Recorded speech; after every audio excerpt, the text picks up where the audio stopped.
Ambasadori Amerikan në Prishtinë, Christopher Dell, ka tërhequr vërejtjen se Kosova vuan nga një sistem i dobët ligjor. Komentet e tij janë bërë në një shkrim autorial me rastin e ditës së drejtësisë në Kosovë. Në një tubim me rastin e kësaj dite u tha se sistemi i drejtësisë ka ende shumë punë për të bërë për te kalimin e sfidave që ndodhen para tij.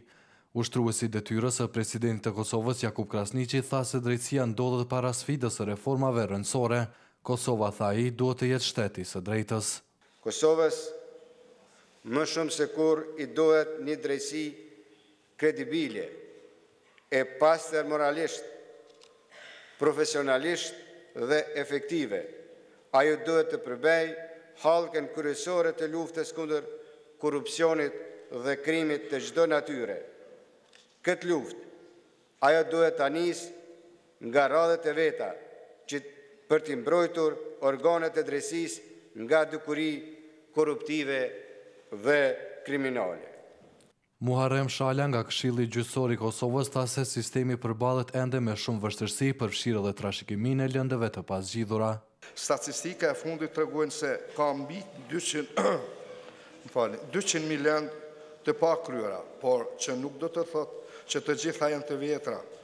Vetëm gjysma deri në 2/3 të këtij fondi të lëndëve të pakryera janë lëndë të vjetra. Bernard Rabadel nga EULEX-i tha se ky mision është i përkushtuar për përmirësimin e sistemit të drejtësisë duke mbështetur institucionet e vendit.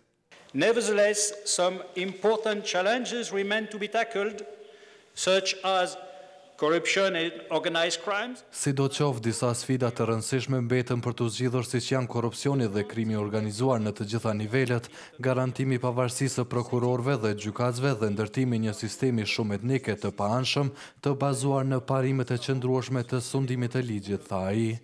Patricia Rader nga Agjencia e Shteteve të Bashkuara për Zhvillim Ndërkombëtar u bëri e vlerësimeve të ambasadorit amerikan në Prishtinë, Christopher Dell, se të gjithë duhet të jenë të parabartë para ligjit.